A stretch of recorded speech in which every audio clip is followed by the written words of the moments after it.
La place des Martyrs a fait peau neuve. Un pan de l'histoire du Bénin vient d'être ainsi sauvegardé. Nous sommes allés faire le constat pour vous. Les organisations non gouvernementales doivent elles aussi désormais payer des taxes à l'État. Comme les citoyens, ces paiements sont élargis aux ONG. Leurs promoteurs ont eu la notification la semaine dernière lors d'une rencontre. Et puis au Soudan, au moins 7 personnes ont été tuées lors des manifestations, l'une des plus sanglantes depuis le coup d'État du 25 octobre 2021. Mesdames, Messieurs, bonsoir et bienvenue au journal sur Speedline TV. 16 janvier 1977, cela faisait exactement 45 ans ce dimanche 16 janvier 2022 que le Bénin a été agressé par un groupe de mercenaires conduit par Bob Denard. Il s'agit d'un coup d'État manqué qui visait à déstabiliser le pouvoir du régime du général Mathieu Kérékou. Le témoignage donc de Hubert Kléber, un citoyen béninois, au micro de Romaric Dossa et Mathieu Soso. Ils étaient descendus à l'aéroport. Ils ont pris tout l'aéroport. Mais nous oublions quelque chose. Le commandant Favi, commandant de l'aéroport d'alors, c'est grâce à lui que le général a été averti. Le camp Guézo a été alerté. Le camp militaire de Ouida a été avisé. Le camp militaire de Parakou a été avisé. La police et même l'aide de camp, le vieux Tiamou, paix à son âme, a été avisé. On doit lui tirer chapeau. Il était du haut de la tour. De là, quand il a vu l'avion descendre et qu'il a vu la manière dont les mercenaires se disposent et étaient en train de prendre position, ils avaient même implanté leur drapeau. Parce que tous ceux qui étaient là ont été pris pour descendre le matériel. Mais ce de là, il a pris son téléphone, il a alerté toutes les institutions pour dire le Bénin est agressé. Préparez-vous. Sans lui, on était foutus. Même s'ils étaient arrivés la nuit, ça n'allait pas marcher parce que Favi Jean était là, il veillait au grain. Remercions aussi l'Éternel. Puisque au départ, paix à son âme, Adjo Bokor disait « Allez, peuple béninois, soulevez-vous, allez avec vos coucoupes, vos machettes pour affronter l'ennemi et les agresseurs. » Mais après, Mathieu Kérékou, paix à son âme, le général a dit « Non, que personne ne sorte, laissez-nous la charge. » C'est l'armée qui doit les affronter. Et l'armée leur a donné une bonne leçon. Aujourd'hui, nous n'avons plus ces soldats-là. Disons la vérité. Avant, le Bénin était respecté. Vous avez vu? Ils ont échoué à plate couture. Si l'avion avait eu un peu de retard, là, on mettrait la main sur l'avion et tous ceux qui étaient dans l'avion, qui étaient arrivés, seront mis à nu. Mais tous les documents, les preuves palpables ont été laissés à l'aéroport par les mercenaires, puisqu'ils n'avaient plus le temps de réembarquer le matériel. Donc, c'est de là que personne ne pourra nier l'agression du 16 janvier. Donc, c'est une date qu'on ne doit pas oublier. Et qui parle du coup d'État du 16 janvier 1977 parlera également de la place des Martyrs, une place érigée pour immortaliser les fils et filles du Bénin qui ont perdu leur vie lors de ces agressions. Cette place a été rénovée, un pan de l'histoire du Bénin a été donc ainsi sauvegardé par le président de la République, Patrice Talon. L'intérêt de ces travaux de réflexion est ici mis en exergue. Voici le nouveau visage que présente la place des Martyrs à Cotonou. Ce monument avait été érigé il y a quelques décennies suite au coup d'État manqué du 16 janvier 1977. L'infrastructure Vétus a laissé place à une autre moderne digne des ambitions du chef de l'État Patrice Talon. La rénovation de ce lieu chargé d'histoire séduit, un véritable délice pour les yeux. Une très belle action de la part du gouvernement. je venais ici quand les travaux commençaient et puis je ne m'attendais pas à avoir quelque chose de si présentable. Mais je refais un tour ici cet après-midi et vraiment je suis ému et puis ça fait partie de l'histoire du Bénin et puis ça mérite vraiment d'être remis dans cet état. Donc pour moi c'est magnifique et puis je félicite le président Patrice Talon et de continuer dans cette là et puis d'essayer de redonner vie à tout ce qui est en rapport avec l'histoire béninoise pour que nous puissions ne jamais perdre ces choses-là. Tout nouveau, tout beau. La nouveauté a toujours un charme particulier. Donc c'est beau. Le gouvernement a bien fait de restaurer la place publique, place des Martyrs. C'est beau, c'est joli. Non, vous avez... C'est déjà un progrès, c'est déjà un pas d'avant. C'est un pas de plus quoi. Du fait qu'ils ont déjà réaménagé le site, le lieu, c'est déjà bon. Maintenant, aux alentours, bon, ça reste encore l'effort à faire. Ça reste encore de l'effort à faire aux alentours. Tout ce que j'ai à dire, c'est que vous voyez dans quel état c'est mis. J'inviterai les uns et les autres de vraiment en prendre soin pour que nous puissions en faire très bon usage. Patrice Talon redonne vie à une place publique qui était rangée dans les placards de l'oubli. Le chef de l'État reste attaché à la reconstruction de l'histoire du Bénin. Le chef de l'État Patrice Talon a gracié environ 500 prisonniers. C'est à travers un décret pris le 6 janvier 2022. Les bénéficiaires de cette grâce sont auteurs d'infractions comme le viol simple, escroquerie, coups et blessures volontaires. Impression de quelques citoyens béninois au micro de Mathieu Sossou et Romaric Dossa. Et nous félicitons le chef de l'État pour vraiment sa sincérité. Et vraiment, du fait, ça montre vraiment qu'il tient ce peuple, la souffrance que ce peuple endure au cœur.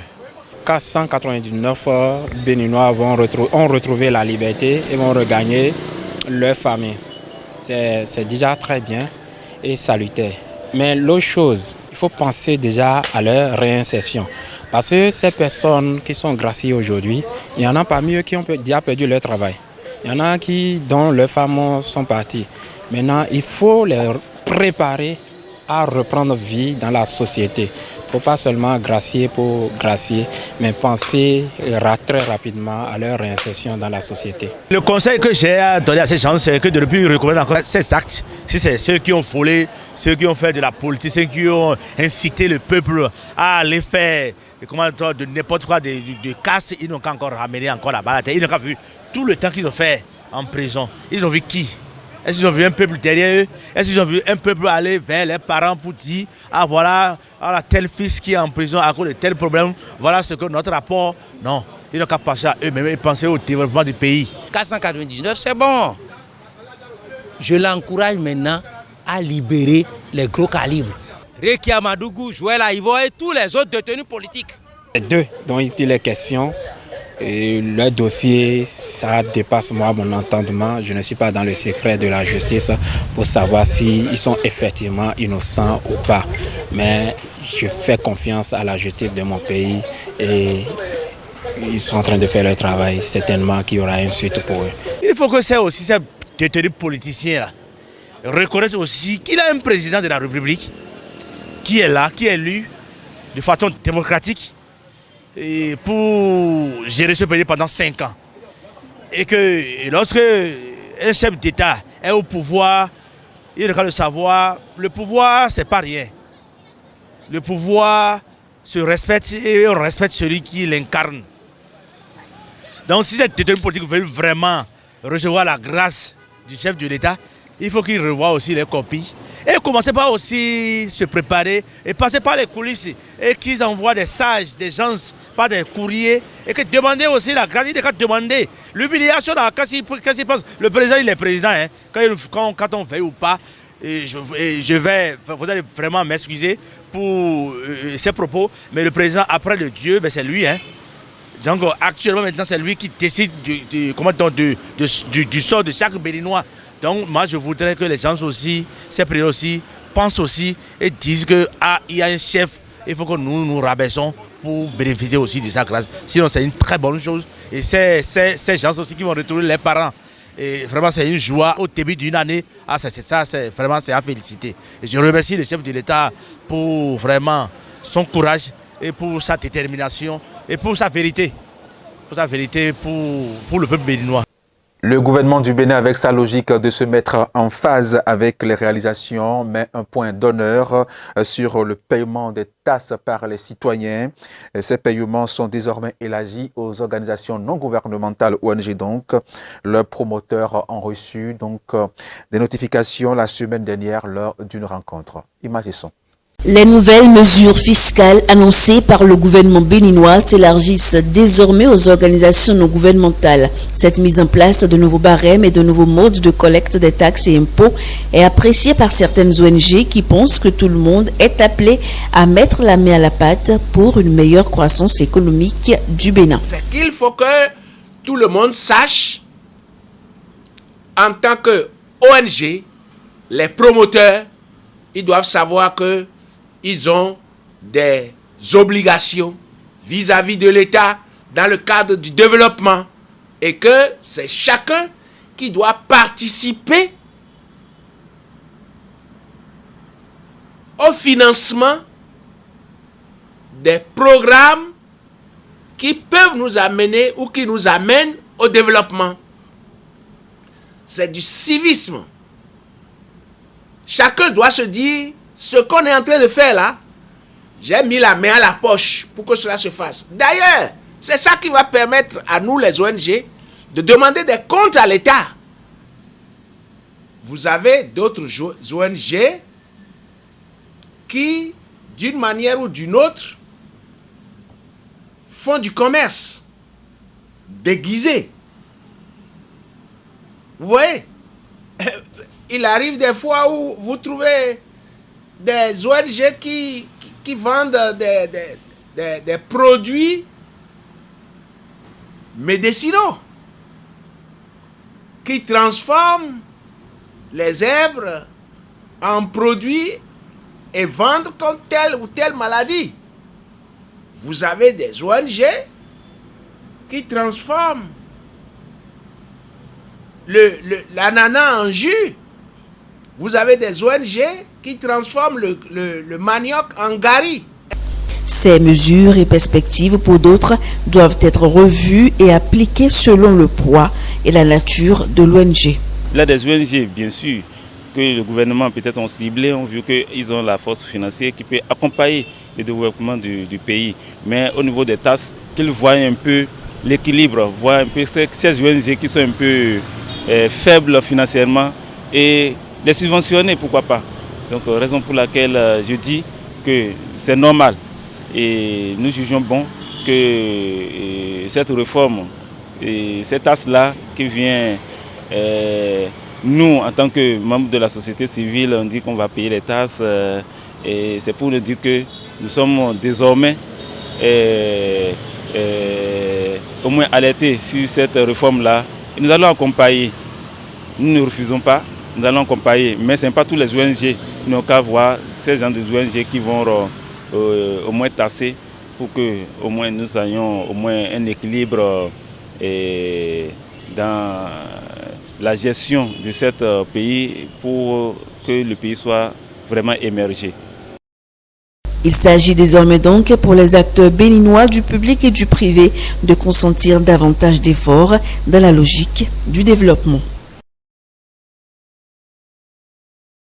Dans le reste du monde à présent, l'information internationale, le président déchu Alpha Condé a quitté la Guinée-Conakry ce lundi. Un responsable du ministère des Affaires étrangères a révélé sous couvert anonymat que le chef d'État avait embarqué dans un avion privé en direction des Émirats arabes unis. Le président guinéen déchu Alpha Condé est parvenu à quitter le pays. Lundi, un responsable du ministère des Affaires étrangères a révélé sous couvert d'anonymat que le chef d'État avait embarqué dans un avion privé direction les Émirats arabes unis. À la fin du mois de décembre dernier, la junte militaire avait donné son accord pour que M. Condé, 83 ans, puisse quitter la Guinée pour passer des examens médicaux. Président du pays depuis près de 11 ans, Alpha Condé a été renversé par les militaires le 5 septembre 2021. Ces derniers, dirigés par le colonel Mamadi Doumbouya, ont détenu le chef d'État pendant 12 jours. Ensuite, Alpha Condé a été autorisé à résider chez son épouse dans la banlieue de Conakry, la capitale. Une libération exigée par la communauté des États d'Afrique de l'Ouest, tout comme la tenue d'élections dans les 6 mois qui ont suivi le coup. Investi président de la transition, le colonel Doumbouya promet toujours un scrutin pour rendre le pouvoir aux civils, mais à ce jour, la date reste inconnue.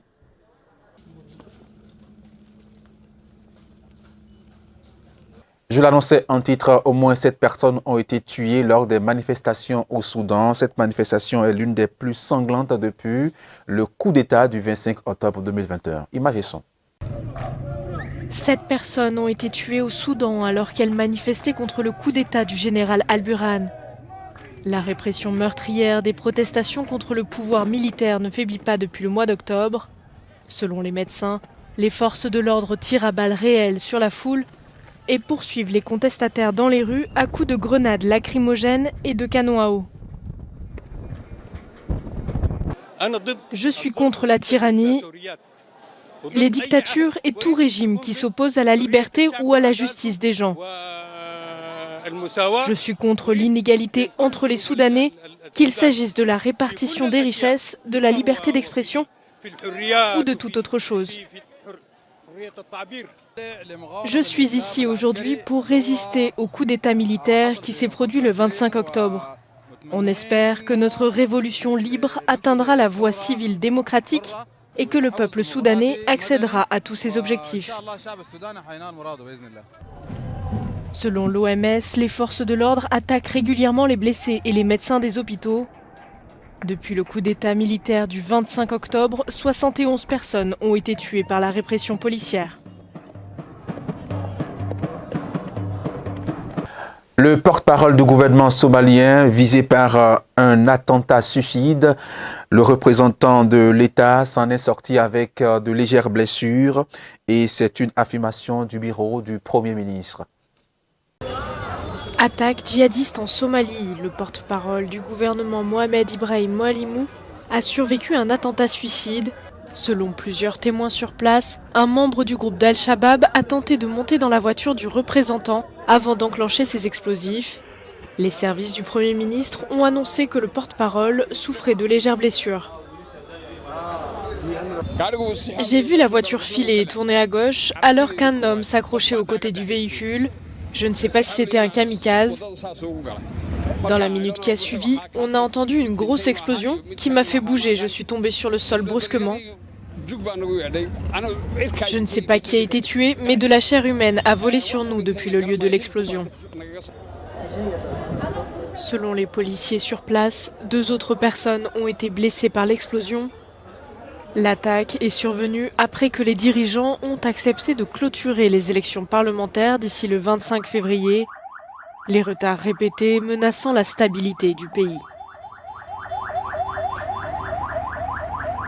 Novak Djokovic a atterri à Dubaï après son expulsion d'Australie. La Cour fédérale australienne a définitivement privé le numéro 1 mondial de tennis de visa et de participation au premier tournoi de Grand Chelem de l'année. C'est sans gloire que Novak Djokovic a atterri à Dubaï ce dimanche soir. Venu à Melbourne pour tenter de remporter un 21e titre dans un tournoi du Grand Chelem, le joueur de tennis non vacciné contre le Covid-19 ne disputera pas l'Open d'Australie. Après le verdict, Djokovic a indiqué dans une brève déclaration qu'il était profondément déçu et qu'il mettrait du temps à récupérer avant de faire d'autres commentaires. En Serbie, où le joueur est considéré comme un héros national, le président a déclaré que la superstar du tennis avait été harcelée et humiliée. Après une bataille judiciaire de près de 2 semaines, 3 juges australiens ont confirmé la décision du ministre de l'Immigration d'annuler le visa de Djokovic. Selon eux, sa présence représentait un risque sanitaire pour la communauté australienne et encourageait le sentiment anti-vaccination. Le premier tournoi de tennis de l'année s'ouvrira donc ce lundi sans le numéro 1 mondial, vainqueur à 9 reprises à Melbourne. Les Serbes approuvent les réformes visant donc à renforcer l'indépendance judiciaire. Selon le gouvernement populiste, cette réforme est nécessaire pour que la Serbie progresse dans sa tentative d'adhésion à l'Union européenne. C'est une réforme attendue depuis des années. Lors d'un référendum ce dimanche, les Serbes ont approuvé un amendement constitutionnel visant à renforcer l'indépendance du pouvoir judiciaire. Le scrutin s'est concentré sur les changements dans l'élection des juges et des procureurs, dans un pays où la justice est largement considérée comme corrompue et politiquement contrôlée. Un résultat dont s'est félicité le président de la République. La Serbie, avec ce résultat, a envoyé une image très positive au monde. Je pense qu'à l'avenir, nous parviendrons à faire progresser la démocratisation de notre pays avec un pouvoir judiciaire indépendant. Je pense que nous avons fait une bonne chose pour notre pays.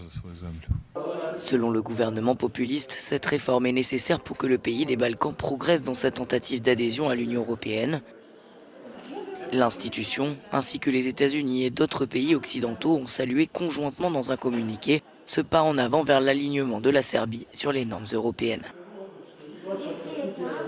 Aux Pays-Bas, nouvelle manifestation contre les mesures de confinement malgré les derniers assouplissements annoncés par le gouvernement du pays. Images et sons.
Voilà qui vient mettre un terme à cette édition, mesdames, messieurs. Merci de l'avoir suivi. Portez-vous bien. Restez fidèles au programme de Speedline TV. Retrouvez juste derrière nous l'édition anglaise avec nos partenaires de la Deutsche Welle. Portez-vous bien.